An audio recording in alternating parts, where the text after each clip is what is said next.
So alcohol நீங்க ஆரம்பிக்கிறீங்கன்னு வைங்களேன், first time நீங்க கம்மி குவான்டிட்டி எடுத்தாலே உங்களுக்கு எக்ஸசைஸ் மாதிரியே உங்க டோப்பமைன், உங்க செரட்டோனின், உங்க என்டார்பின்ஸ் எல்லாமே அதிகமாகும். ஆனா டைம் ஆக ஆக அதே எஃபெக்ட் உங்க மூளை கொடுக்காது. அந்த இம்பாக்ட் வர்றதுக்கு நீங்க அதிகமான குவான்டிட்டி ஆல்கஹால் எடுக்க வேண்டியிருக்கும். இது பேரு தான் டாலரன்ஸ்னு சொல்றது. நிறைய பேர் இதை நம்ம உணர மாட்டோம். ஆனா வருஷ கணக்கு ஆகும் போது சோசியல் ட்ரிங்கிங்கே கொஞ்சம் கொஞ்சமா 75% ஆளுங்களுக்கு அதிக குவான்டிட்டியில தான் அந்த மூடு வரும். ரெண்டாவது பாயிண்ட், சரக்கடிக்க ஆரம்பிக்கும் போதுங்க நம்மளுக்கு ஒரு கட்டுப்பாடு மற்றும் தளர்வு ஓட மாயை கொடுக்கும். அது நான் மற்றவங்களோட எல்லாம் நல்ல ஃப்ரெண்ட்லியா இருக்கேனேன்னு நம்மளுக்கு தோணும். இது ஒரு இடைப்பட்ட பாசிட்டிவான ஃபீட்பேக். ஆல்கஹால் நம்மள ஏமாத்துறது ஆரம்ப ஸ்டேஜ்ல. ஏன்னா முதல் 6 மாசத்துல இந்த பாசிட்டிவ் பெனிஃபிட்ஸ் தானே தெரியும்.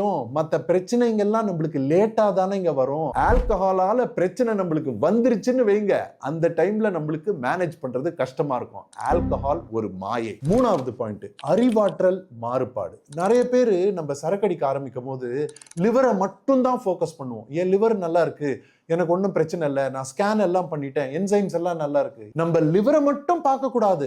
சரக்கு அடிக்கிறதுனால நம்ம தூக்கத்துல எவ்வளவு தொந்தரவு வருது, நம்மளுக்கு தெரியாம வர ஞாபக மறதி, நம்ம குடல்ல இருக்க பாக்டீரியா மோசமாகிறது, எக்ஸசைஸ் பண்றதுக்கு மூடம் வரது இல்ல, எக்ஸசைஸ் பண்றவங்களுக்கு ரிகவரி ரொம்ப ஸ்லோவா நடக்கும். இது எல்லாமே நம்மளுக்கு லாங் டேர்ம்ல பெரிய லைஃப் ஸ்டைல் டிசீசஸ் கொடுக்கும். நாலாவது பாயிண்ட், ரொம்ப ரேரா குடிக்கிறவங்க எல்லாம் கவனிச்சுக்கோங்க, உங்க பர்சனாலிட்டியை அது கடத்திட்டு போயிருங்க. நான் ரொம்ப கடுமையான சூழ்நிலையில தான் குடிப்பேன், ஏன்னா என்னோட ஃபீலிங் வந்து நல்லா இருக்கு, என் ஸ்ட்ரெஸ் குறையுதுன்னு நீங்க நினைச்சீங்கன்னா நீங்க வேணா அப்படி யோசிக்கலாம். ஆனா நம்ம கூட இருக்கவங்க கிட்ட நம்ம பொது மதிப்பு டெஃபினட்டா கம்மியா தாங்க ஆகுது. ஏன்னா மதுபானம் எடுத்திருக்கும் போது நம்மளோட வார்த்தைகளை கண்ட்ரோல் பண்றது ரொம்ப கஷ்டம். இந்த எல்லா காரணத்தாலையும் தாங்க மனிதர்கள் சரக்கு கம்ப்ளீட்டா விடுறதுக்கு தான் எப்பவுமே ட்ரை பண்ணும். நீங்க இதை ட்ரை பண்ணிட்டு இருக்கீங்க, எப்பவாவது உங்களுக்கு ரிலாப்ஸ் ஆகுதுன்னா அதை பத்தி கவலைப்படாதீங்க. சரியாகிறதுக்கு இதுதான் ஒரு ப்ராசஸ். ட்ரை பண்ணிட்டே இருந்தீங்கன்னா ஆல்கஹால் ஃப்ரீ லைஃப் நீங்க லீட் பண்ணலாம்.